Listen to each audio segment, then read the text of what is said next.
Hello everyone. तो आज हम इस वीडियो में जानने वाले हैं कि कैसे एक एवरेज स्टूडेंट अपने आप को एक टॉपर्स की लिस्ट में ला सकता है। तो क्या ऐसा पॉसिबल है कि एक एवरेज स्टूडेंट इन आने वाले 3 महीनों में या 3.5 मंथ्स के अंदर अंदर अपने आप को इतनी प्रिपरेशन दे दे कि वो एक एवरेज स्टूडेंट से और सीधा टॉपर्स की लिस्ट में आ जाए? तो प्रश्न उठता है, क्या ऐसा पॉसिबल है? तो आपके सामने आपका उत्तर है जी हाँ, बिल्कुल ऐसा पॉसिबल है, ऐसा संभव है कि अगर अभी तक आपने उतनी तैयारी नहीं करी है फिर भी आप इन 3 महीनों में अपने आप को तैयार कर सकते हैं विद बेस्ट स्ट्रेटेजी प्लान। और मैं जो आज आपको बेस्ट स्ट्रेटेजी प्लान देने वाला हूं वो बहुत काम की चीज़ है और उसको ध्यान से देखिएगा, इम्प्लीमेंट कीजिएगा। हाँ, हालांकि आप अपने टाइम शेड्यूल के हिसाब से उसको थोड़ा सा मॉडिफाई कर सकते हैं, वो डिपेंड करता है आपकी कंडीशन, आपकी सिचुएशन पर और आपके टाइम मैनेजमेंट पर, राइट। तो हम जो बात करने वाले हैं कि कैसे एक एवरेज स्टूडेंट अपने आप को टॉपर्स की लिस्ट में ला सकता है, एक टॉपर बन सकता है, राइट। तो क्लास 12th के एग्ज़ाम जो हैं वो आने वाले हैं और मैं मान करके चल रहा हूँ कि फेब मिड के आसपास आपके एग्ज़ाम्स होंगे। तो तब तक हमारे पास 3.5 मंथ्स हैं बहुत आराम से, जिसमें आप अपनी प्रिपरेशन कर सकते हैं, रिवाइज कर सकते हैं, बार बार मल्टीपल टाइम्स आपको रिवीजन करना होगा और आपको जो प्रीवियस एग्ज़ाम पेपर्स हैं, टेस्ट पेपर्स हैं, वीकली टेस्ट हैं, उन पर ध्यान देना होगा। उनसे क्या होगा सर? अगर आप टॉपर से बात करें, किसी भी टॉपर से बात करें तो वो आपको एक ही चीज़ बताएगा कि उसने मल्टीपल टाइम्स रिवाइज किया है चीज़ों को और उसने जो पिछले प्रीवियस एग्ज़ाम पेपर्स हैं या टेस्ट पेपर्स हैं, वीकली टेस्ट हैं, उनको उसने दिया है, राइट। उससे क्या होता है, जब आप टेस्ट देते हैं, जब आप एग्ज़ाम पेपर्स देते हैं तो आपको एक तो सेल्फ कॉन्फिडेंस आता है, दूसरी बात आपकी एक्यूरेसी बढ़ती है, तीसरी बात आपकी प्रेजेंटेशन इंप्रूव होती है और आपकी स्पीड इंप्रूव होती है, स्पीड एनहांस होती है। और एग्जाम में 95 प्लस स्कोर करना है, 95% आपको लाने हैं या उससे ज़्यादा लाने हैं, तो आपको इन 3-4 फैक्टर्स को कंसीडर करना ही पड़ेगा, राइट। तो चलिए दोस्तों, आज की वीडियो में हम देखने वाले हैं best strategy plan for class 12th, specially for commerce. Non commerce भी इसको अप्लाई कर सकते हैं, लेकिन स्पेशली मैं कॉमर्स के लिए ही देना चाहता हूं, राइट। तो चलिए दोस्तों, शुरू करते हैं।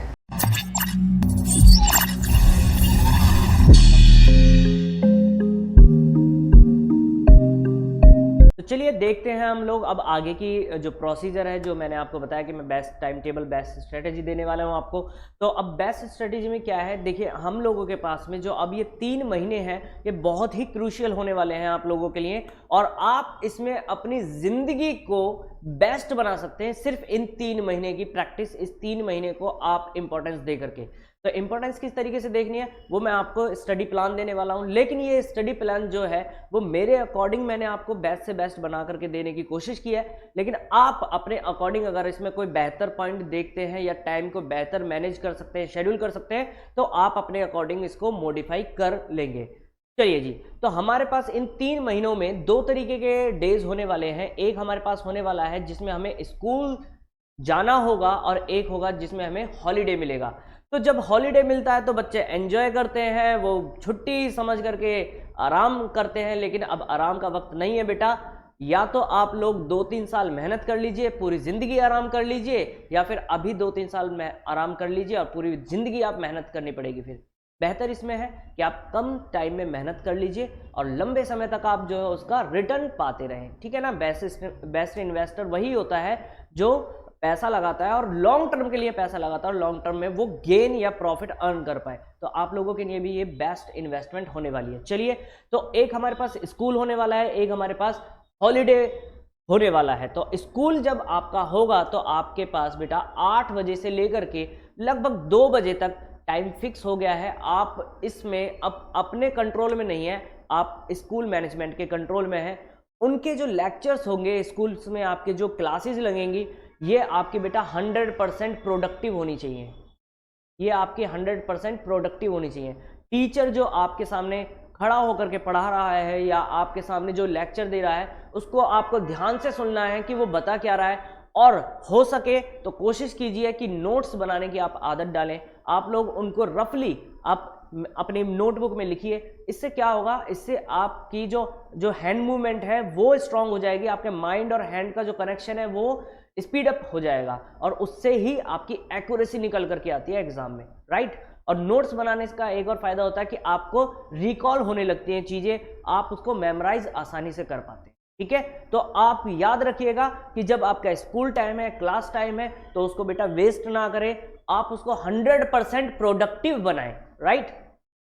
दूसरी चीज, अब आप 2 बजे आपकी जो है वो छुट्टी हो जाएगी, आपको 1 घंटा लगभग मैं मान के चल रहा हूँ आप घर तक आएंगे, रेस्ट करेंगे, फ्रेश होंगे, तो आप 3 बजे से और 6 बजे तक में अगर आप कोचिंग्स जाते हैं तो आप 3 बजे से 6 बजे तक के बीच में इन सारी कोचिंग्स को आप खत्म कर लें, चाहे वो अल्टरनेट डेज हो, चाहे वो रेगुलर डेज हो, तो चाहे कैसे भी हो 3 बजे से लेकर के 6 बजे तक में आप कोचिंग्स जो है वो अपनी कवर कर लें। और कोशिश कीजिए कि जो आपकी कोचिंग हो वो ज़्यादा दूर ना हो, ताकि आपका ट्रैवल टाइम जो है वो ज़्यादा ना बढ़े, वो आपका मिनिमाइज हो। और जो ट्रैवल टाइम आपका बचेगा बेटा, उसको भी आपको यूटिलाइज करना है अपनी स्टडी में, राइट। तो 3 बजे से 6 बजे तक में आप अपना जो कोचिंग है वो सारा कंप्लीट कर लीजिए।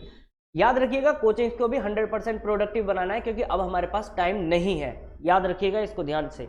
उसके बाद बेटा आप लोग अपने घर पर आएंगे कोचिंग्स वगैरह खत्म करने के बाद, तो मैं मान के चल रहा हूँ कि आप 7 बजे तक आप अपने घर आते हैं और फ्रेश होते हैं, थोड़ा आप मम्मी पापा से भी बात कीजिए, बहुत इफेक्टिव होगा वो आपके लिए। आप अपने पापा से मम्मी से जब बात करेंगे, क्या पढ़ा है वो जब पूछेंगे आपसे, आप उन्हें बताएंगे, तो वो सिर्फ बात हो रही है, लेकिन आपके लिए वो बहुत इफेक्टिव है, क्योंकि वो चीज़ें आप मेमोराइज करके रिकॉल कर रहे हैं, और जो चीज़ें रिकॉल हम बार बार करते हैं वो हमारी टिप्स पर आने लगती है और एक्यूरेसी बेटा वहीं से निकलती है, राइट। तो फिर आप 8 बजे फिर से आप अपनी एक और सिटिंग लगा लीजिए सर, आप आराम से बैठ जाइए। 8 बजे से लेकर के 11 बजे तक बेटा आपको रिवीजन करना है। ये जो है ये बेटा हमारा की फैक्टर होने वाला है सक्सेस के लिए, ये हमारे की फैक्टर होने वाला है। जो 8 बजे से 11 बजे तक के बीच में जो हमारा रिवीजन होने वाला है, ये बहुत बहुत बहुत ज़्यादा क्रूशियल होने वाला है, इंपॉर्टेंट होने वाला है कि आप एक एवरेज स्टूडेंट रहेंगे या फिर आप टॉपर बनने वाले हैं। तो इसके गैप को जो कम करने वाला है ना, ये 8 से 11 वाला जो टाइम है, इसको आप किस तरीके से यूटिलाइज करेंगे, यही आपको बता देगा कि आने वाले 3 महीने बाद आप टॉपर बनने वाले हैं। और मैं आपको श्योरिटी दे रहा हूं कि इस स्टडी प्लान को अगर आप फॉलो करते हैं और पूरे कंट्रोल के साथ करते हैं, सेल्फ डेडिकेशन के साथ करते हैं, तो मैं आपको गारंटी दे रहा हूं कि आपको कोई भी नहीं रोकने वाला बेटा। आप 95+ % तो गेन करने वाले हैं, आई एम श्योर, ठीक है। और मैं आपको बता दूं कि ये जो 8 से 11 का रिवीजन हमने रखा है, ये आप अपने क्लास में जो आपने पढ़ा था स्कूल में उसको भी रिवाइज करेंगे, प्लस कोचिंग में जो पढ़ा था उसको भी रिवाइज करेंगे। और उसके बाद अगर आपके पास टाइम बचता है तो आप जो सेल्फ स्टडी कर सकते हैं, जो टेस्ट पेपर्स वगैरह अगर आप सॉल्व कर सकते हैं तो उनको आप ज़रूर करें। वीकली टेस्ट जिसे हम बोलते हैं, डेली टेस्ट जिसे बोलते हैं, वो ज़रूर आप सॉल्व करें।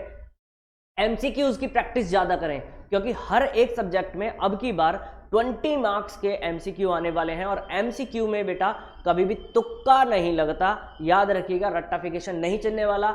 जिसका कंसेप्ट क्लियर है 20 मार्क्स वो 20 के 20 ही गेन कर लेगा, और वो एमसीक्यू जो होने वाले हैं वो आपकी परसेंटेज को एनहांस करेंगे, याद रखिएगा।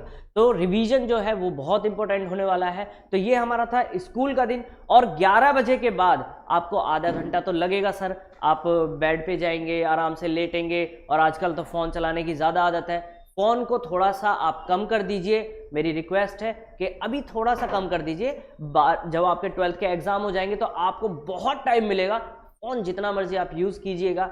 और अगर आप फ़ोन का इस्तेमाल अभी ज़्यादा करेंगे तो बेटा वो आपके लिए बहुत नुकसान हो सकता है। तो फ़ोन को कम से कम यूज़ करें, ठीक है। और 11 बजे के बाद आप लोग आराम से सो जाने की प्रैक्टिस कर लीजिएगा, ज़्यादा देर तक आपको नहीं जागना, क्योंकि एक हेल्दी माइंड के लिए, एक हेल्दी बॉडी के लिए, अगर आपकी बॉडी सही रहेगी, आपका माइंड सही रहेगा, तो ही ये स्टडी प्लान फॉलो हो पाएगा, अदरवाइज नहीं हो पाएगा। क्योंकि जब हम लोग 2 घंटे की नींद लेते हैं, सुबह 4 बजे सो रहे हैं, मम्मी ने 7 बजे उठा दिया कि स्कूल जा बेटा, तो फिर हमारा जो माइंड है ना वो खराब होने लगता है, हमारी थकान होने लगती है, हमारा जो माइंड है वो कहता है कि बेटा सो जा, रेस्ट नहीं मिला है, और बॉडी जो है वो अपने जो प्रॉपरली वर्क है वो नहीं कर पाती, तो वहाँ पर हमें फिर नुकसान होगा। देर रात तक आपको जग करके पढ़ाई नहीं करनी है, मैं पहले ही बोल रहा हूँ। 8 बजे से 11 बजे तक बस मोर देन इनफ है। उसके बाद आप आराम से सो जाइए, 6 से 7 घंटे की आप प्रॉपर नींद लें। उसके बाद आप दोबारा से ये रूटीन फॉलो होगा। नेक्स्ट डे फिर से आपको स्कूल जाना पड़ेगा ना, तो ये स्कूल वाला डे है कि आपका अगर स्कूल है तो उस दिन आपको किस तरीके से अपने टाइम को मैनेज करना है। अगर किसी को इसमें मॉडिफिकेशन करना है तो वो अपने अकॉर्डिंग कर सकता है, रीशेड्यूल कर सकता है, राइट। अब दूसरी तरफ आता है कि वो दिन जब हमें छुट्टी मिलने वाली है और बच्चे खुश हो जाते हैं छुट्टी का नाम सुनते ही, तो बेटा अपने को डबल खुश होना है, क्योंकि इसमें अपने को डबल टाइम मिलने वाला है, अपना कंट्रोल रहेगा खुद का। स्कूल नहीं जाना तो अपने आप पर खुद को कंट्रोल करना है बेटा, और जिसने अपने आप पर कंट्रोल कर लिया उसने दुनिया को कंट्रोल कर लिया, राइट। सुनिएगा, अब हॉलीडे वाले दिन जब आपकी छुट्टी है तो आप आराम से उठिए, कोई जल्दबाजी नहीं है। धीरे धीरे जो विंटर सेशन स्टार्ट हो जाएगा, धीरे धीरे सर्दी पड़नी चालू हो जाएगी, तो उठने का मन नहीं करता। तो मैं नहीं कह रहा हूँ आपसे कि सुबह 5 बजे उठिए या सुबह 6 बजे अर्ली मॉर्निंग में उठ जाइए, मत उठिए। आप आराम से 7 साढ़े 7 तक उठिए छुट्टी वाले दिन, और 8 बजे तक सर फ्रेश होकर के ब्रेकफास्ट करके आप बिल्कुल रेडी हो जाइए जैसे आप स्कूल जा रहे हैं। बिल्कुल ये अपना माइंडसेट बना लीजिएगा। और 8 बजे से लेकर के 11 बजे तक आप लोग पढ़ने बैठ जाएंगे, और ये आपकी होने वाली है सिर्फ सेल्फ स्टडी। सेल्फ स्टडी क्या होती है?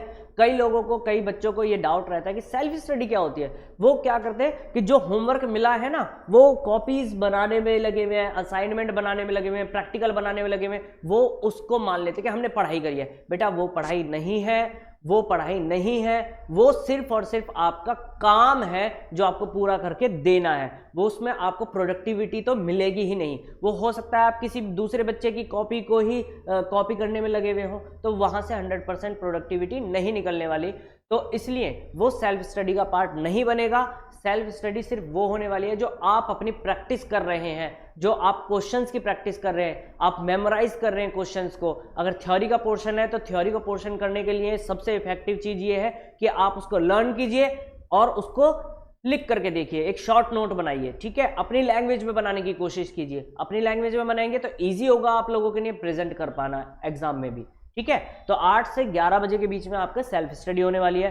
फिर आप आधे घंटे के लिए आप घूम सकते हैं, फिर सकते हैं, आप थोड़ा सा जो है अपने आसपास लोगों से बात कर सकते हैं। फिर 11:30 बजे से आपको दोबारा बैठ जाना है पढ़ने के लिए। 11:30 बजे से लेकर के दोपहर 1:30 बजे तक आपको जितने भी आपके होमवर्क्स हैं, क्योंकि स्कूल में जो टीचर्स होते हैं वो भी क्या करते हैं, छुट्टी है तो वो भी धड़ाके से काम दे देते हैं। तो जैसे ही काम मिलेगा तो आप उसको 11:30 से 1:30 बजे के बीच में अपने होमवर्क या कोई असाइनमेंट या कोई प्रैक्टिकल मिला हुआ है तो वो आप इसको यहाँ पर कंप्लीट कर लेंगे। तो मैंने आपकी सेल्फ स्टडी और आपके होमवर्क और असाइनमेंट के लिए सेपरेट टाइम बना दिया है, आप इसी में उसको कर लीजिए, ठीक है। उसके बाद आप आराम से लंच कीजिए। लंच करने के बाद थोड़ा नैप ले लीजिए या आप थोड़ा सा रेस्ट कर सकते हैं। फिर 3 बजे से लेकर के 6 बजे शाम तक आपकी फिर से कोचिंग्स होंगी। कोचिंग्स को कंप्लीट कर लीजिए। मैं फिर से कह रहा हूं कि अपने ट्रैवल टाइम को कम से कम रखिएगा ताकि आपका जो गैप है वो कम हो, टाइम बचे स्टडी के लिए, ठीक है। तो 3 बजे से 6 बजे तक के बीच में आप अपनी कोचिंग्स को दोबारा कंप्लीट कर लीजिए। हॉलीडे वाले दिन क्या होता है, स्कूल्स की तो हॉलीडेज होती है लेकिन कोचिंग्स की ज़्यादातर हॉलीडेज नहीं होती, तो कोचिंग्स वगैरह आप कंप्लीट कर लीजिए। फिर आप घर पर आएंगे, सेम टू सेम शेड्यूल जैसे हमने स्कूल का बनाया था वही दोबारा से आप घर पर आएंगे, डिनर वगैरह करेंगे, थोड़ा सा फ्रेश होंगे। फिर 8 बजे से लेकर के 11 बजे रात के आप रिवीजन को देंगे। और रिवीजन जो होने वाला है, फिर से मैं कहूँगा बहुत क्रूशियल होने वाला है, इंपॉर्टेंट होने वाला है और की फैक्टर होने वाला है, ठीक है जी। ये था हमारा जो स्कूल का टाइम और जो हमारा हॉलीडे है उसमें। अब बात आती है सर कि जो आप एक मंत्र देने वाले थे, आपने बोला था कि वो मंत्र क्या है, तो वो मंत्र ये है कि देखिए जो भी एवरेज स्टूडेंट है और जो एक टॉपर स्टूडेंट है, दोनों में फ़र्क क्या होता है। दोनों में ना कुछ फैक्टर्स का फ़र्क होता है और कुछ भी फ़र्क नहीं होता। दोनों सेम ही है, दोनों की मेमोरी पावर सेम ही है, लेकिन थोड़ा सा जो फ़र्क आता है वो एक आता है, एक तो सबसे पहले डिसिप्लिन का फ़र्क आता है बेटा, डेडिकेशन का फ़र्क आता है और कॉन्फिडेंस का फ़र्क आता है। अगर ये 3 चीज़ें आपके अंदर आ जाती हैं तो कोई भी जो जिसने अभी तक कुछ भी बुक्स को हाथ भी नहीं लगाया ना, वो इन 3 महीने में भी अपने आप को टॉपर्स के रूप में देख सकता है, मैं आपको गारंटी दे रहा हूँ, ठीक है। तो डेडिकेशन, सेल्फ कॉन्फिडेंस और आपका सेल्फ कंट्रोल, ये 3 चीज़ें बहुत ज़रूरी है लाइफ में। और किसी भी फील्ड में जाए, चाहे आप पढ़ाई की बात करें, स्टडी की बात करें, करियर की बात कर रहे हैं, बिजनेस की बात कर रहे हैं, जॉब की बात कर रहे हैं या रिश्तों की बात कर रहे हैं, आप किसी भी बात को करें, किसी भी चीज़ को देखें, तीनों चीज़ें बहुत इंपॉर्टेंट रोल प्ले करती है। ठीक है जी। अब मैं आपको बता दूं कि टॉपर्स और एवरेज स्टूडेंट में दूसरा फर्क क्या होता है। दूसरा फर्क होता है सर कि टॉपर्स जो होते हैं वो फाइनल एग्जाम जो देना है उनको, उससे पहले पहले ही वो प्रीवियस ईयर के एग्जाम पेपर्स को सॉल्व करने की प्रैक्टिस करते हैं। बेटा मैं आपसे एक बात पूछता हूं, लेट सपोज इंडिया का मैच है, क्रिकेट मैच है पाकिस्तान के साथ, और पाकिस्तान में ना एक नया बॉलर आ गया है, या पाकिस्तान की जो बॉलिंग लाइनअप है वो थोड़ी सी चेंज हो गई है, या अगर पुरानी भी है, तो क्या जो हमारे इंडियन प्लेयर है, जो हमारी इंडियन क्रिकेट टीम है, उसके सारे प्लेयर्स वैसी ही प्रैक्टिस नहीं करते? बिल्कुल करते हैं। वो देखते हैं ना कि भाई उस तरीके की गेंदबाजी अगर होगी, उस तरीके की बॉलिंग होगी, तो हम कैसे प्रैक्टिस करेंगे। क्या वो नेट में प्रैक्टिस नहीं करते? क्या वो ग्राउंड में जाकर के प्रैक्टिस नहीं करते? बिल्कुल करते हैं। अगर वो प्रैक्टिस ना करें और सीधा फाइनल खेलने चले जाएं, सीधा फाइनली मैच में ही वो फेस करें, तो उनको दिक्कत होगी ना? बिल्कुल होगी। और आपको कितना गुस्सा आएगा कि प्रैक्टिस तो करते नहीं है, एडवर्टीजमेंट में लगे रहते हैं, सॉन्ग्स में लगे रहते हैं, तो गुस्सा आएगा ना आप लोगों को। तो वही चीज बेटा आपके साथ भी है कि अगर आपको फाइनल एग्जाम देना है तो वो फाइनल एग्जाम से पहले आपको प्रैक्टिस तो करनी पड़ेगी कि वो लिखना क्या है, वो पेपर कैसे आने वाला है। तो अगर आपने फाइनल एग्जाम से पहले उस जैसे एग्जाम की शक्ल देख ली और 3 से 4 बार 5 बार अगर आपने उसको प्रैक्टिस कर लिया और विद इन टाइम आपने सॉल्व करने की प्रैक्टिस कर ली और आप उसको कर पाए, तो मैं गारंटी दे रहा हूं कि 3 घंटे बहुत होते हैं पेपर में बेटा। और आप कहते हैं कि भाई अकाउंट्स का पेपर लेंदी है, अकाउंट्स का पेपर लेंदी है, 3 घंटे में सॉल्व नहीं होता, तो बेटा ऐसा नहीं है। हर साल किसी ना किसी बच्चे के तो 100 में से 100 आते हैं ना, 100 ऑफ 100 आते हैं, बिल्कुल आते हैं। तो उनके कैसे आ रहे हैं भाई? उन्होंने पेपर अटेम्प्ट नहीं किया क्या? जब पूरा पेपर अटेम्प्ट करा और सही एक्यूरेसी के साथ किया, तभी तो उनके पेपर में जो 100 मार्क्स आ रहे हैं ना। तो फिर आप लोगों के क्यों नहीं आएंगे? आप लोग कह रहे हैं सर हम तो 80 का ही सॉल्व कर पा रहे हैं। तो बेटा उसके पीछे रीजन ये है कि उस बच्चे ने पहले ही एग्जाम पेपर्स को सॉल्व किया है, बार बार सॉल्व किया है। तो जब आप बार बार सॉल्व करेंगे तो बार बार आपकी जो एक्यूरेसी वो बढ़ेगी, प्रेजेंटेशन बढ़ेगी, स्पीड बढ़ेगी, और ये तीनों ही फैक्टर एग्जाम में हाई स्कोर करने के लिए आपको चाहिए। ठीक है जी। तो ये आपका पूरा प्लान था। और उसके बाद आपको हर संडे वीकली टेस्ट देना है। चाहे अब आप वो हमसे कांटेक्ट कर सकते हैं, आप हमसे बात कर सकते हैं, और नीचे जो नंबर आ रहा है आप उस नंबर पर व्हाट्सअप कर सकते हैं अगर आपको टेस्ट पेपर चाहिए तो। और साथ ही साथ आप CBSE HBSE की वेबसाइट से भी प्रीवियस ईयर के क्वेश्चन पेपर को डाउनलोड कर सकते हैं, या आप मॉडल टेस्ट पेपर जो मार्केट में आते हैं वो भी परचेज कर सकते हैं, वो आपके ऊपर डिपेंड करता है। क्लियर? तो आप बार बार टेस्ट देने की प्रैक्टिस कीजिए, बार बार एग्जाम देने की प्रैक्टिस कीजिए, और रिवीजन को कंटिन्यू रखिएगा। रिवीजन एक ऐसा हथियार है जो आपको लड़ने में मदद करने वाला है, और ये आपके लिए खड़ा हो जाएगा आकर के कि भाई हाँ मैं इसके साथ हूं, ये मेरे साथ था, तो अब फाइनल एग्जाम में मैं इसके साथ हूं। क्लियर? तो चलिए, मैं आपसे उम्मीद करता हूं कि आप लोग अपनी स्टडी को टाइम देंगे, वेल मैनेज करेंगे, और अपनी स्टडी को आप बिल्कुल सीरियस लेने वाले हैं। So thank you so much for watching this video and keep learning.